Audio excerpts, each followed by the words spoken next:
Okay, let's jump right into this. We're taking a deep dive today into a really interesting sounding film called A Girl Upstairs. Yeah, and we're looking at it through just one source, actually a review from Moviescramble.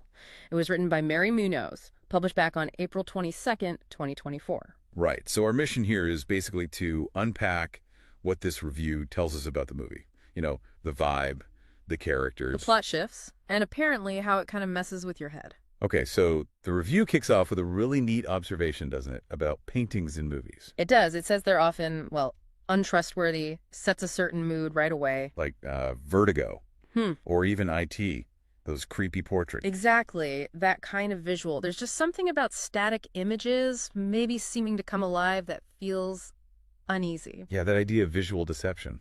And the director, Kevin Stevenson, apparently uses that whole premise. Uh-huh. It's the foundation for this mystery thriller, according to the review. So it leans into that visual theme right from the start.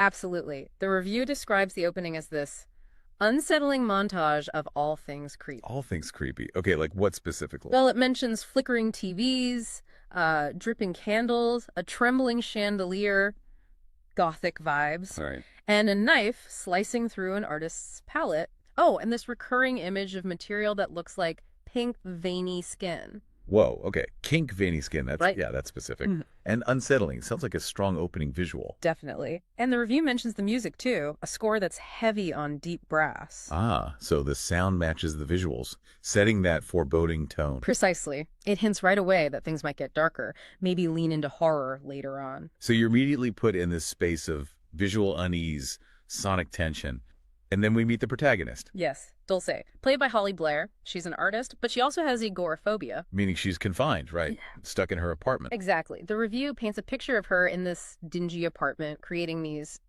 unusual portraits. Which somehow gets sold, even though she can't leave. Not even past the top of the stairs, it says. Yeah, that's the setup. And it seems her condition isn't just random, it's linked to her past.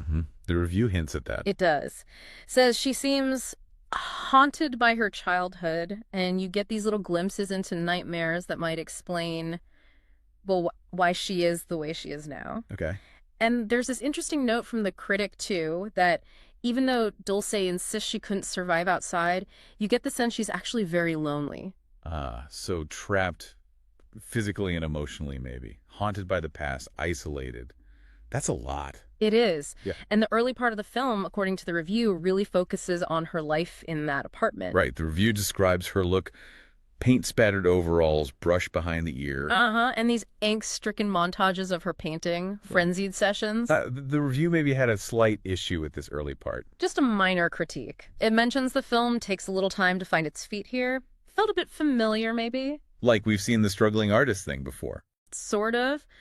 The critic felt it didn't quite get inside Dulce's head effectively right at the beginning. A little conventional, perhaps. Okay, so maybe a slightly slow burn to start. Yeah. But then things change. The review says something about the film coming to life, Yes, exactly. There's a pivotal moment. which is The arrival of Webster, played by Gustavo Sintra. Webster, okay? And how does he arrive? Well, this is where it gets weird. The review says he seems to have simply materialized straight out of a painting. Whoa. And he arrives mute and naked. Mutant naked, straight out of a painting. Okay, yeah, that's definitely not conventional. Dulce's reaction must be. Terror initially, yeah. But surprisingly, they start to bond pretty quickly. Really? How does that work? The review gives a lot of credit to Sintra's performance, calls it really interesting, especially since he barely speaks, like about 10 words in total. 10 words in the whole film. How do you make an impact like that? It sounds like it's all physical performance. The critic uses the term Buster Keaton-esque. Ah, like silent film acting. Very expressive physically. Exactly. Hugely expressive eyes, the review says, and he performs these tender acts of kindness toward Dulce. Apparently, he comes across as being just as vulnerable as she is. Huh. So despite the bizarre entrance, their connection sounds quite sweet. The review uses that exact word, sweet. Says it makes you find yourself rooting for their budding friendship. Okay, but his appearance must raise a huge question, right? Oh, absolutely. It cracks open the central mystery. Is this guy real? Or is Dulce imagining him? Is she, like the review asks, losing her mind? That's the core question. Are we seeing something supernatural, maybe? Or is this all happening inside Dulce's head because of her trauma and isolation? Right, so the film starts playing with your perception of reality. Definitely. But just as you're kind of settling into that mystery, grappling with Webster. Something else happens. The review mentions another arrival. Yeah, the tone shifts again, dramatically, with the appearance of Mimi. Mimi. Okay, let me guess. Also from a painting. Uh-huh. Played by Sarah Catherine Bellamy. Described as another painting brought to life. So it's not just Webster, but is Mimi like him? Not at all, according to the review. She's immediately contrasted with Webster, who's seen as kind of innocent.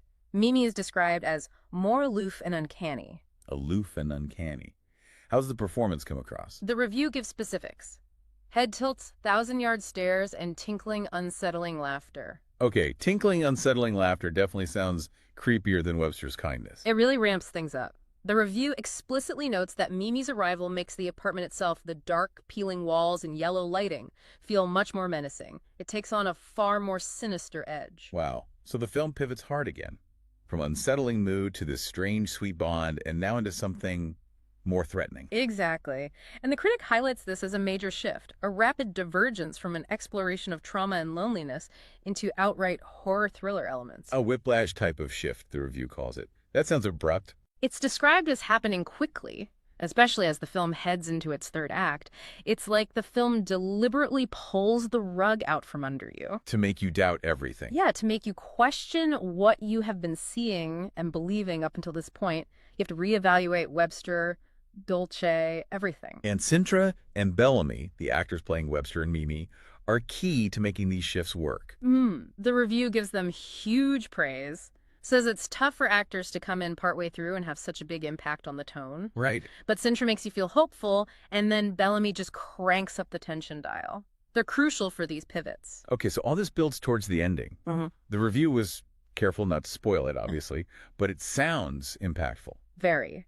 It says the ending is designed to throw you for an even bigger hoop. An even bigger hoop. Yeah. Apparently so well done, it might make you literally rub your eyes in disbelief. Like, wait, did I actually see that moment? Exactly, that kind of feeling. The review stresses how the ending really plays with your expectations. And forces you back to that central question. What was real? What was in Dulce's head? It seems like it brings that question into sharp focus right at the end. Were you seeing things objectively as they are? Or was the entire film viewed from inside the mind of the protagonist? So the whole structure seems designed to keep you guessing, keep you off balance. Yeah, using the characters, the setting, Dulce's state, it all feeds into blurring those lines. So how does the review sum it all up? What's the final verdict on A Girl Upstairs? It calls it an interesting film that never quite allows you to settle in, which sounds about right, given everything else. And it praises the performances? Yes, mentions good, solid performances, singling out Sintra and Bellamy again for making such an impact. And it successfully blends the genres. Horror, thriller, psychological drama. It seems so. Mixing those elements with the exploration of childhood trauma. Ultimately, the review concludes it's a film that will definitely leave you questioning what you were seeing. And it notes the release date was April 21st. It really sounds like a trip. You know, creepy opening, Dulce's isolation and past trauma, then Webster appearing, sweet but baffling. Then Mimi arrives, shifting everything to sinister. Yeah, and those rapid shifts into horror thriller territory, all leading to an ending that apparently doubles down on the reality bending. It sounds like a deliberate exercise in unsettling the viewer. The main takeaway seems to be challenging perception itself. Not just telling a story, but playing with how you, the viewer, perceive that story. Exactly, making you constantly second-guess what's real within the film's world. Which leads perfectly into a final thought for you listening. Given how this film, based on the review, seems to deliberately blur the lines between objective events and characters' internal experience, what does that make you think about how reality is portrayed in stories? When a film or any narrative makes you doubt whether you're seeing things as they are or through a subjective, perhaps unreliable lens, what stands out to you about that? How does it change the experience?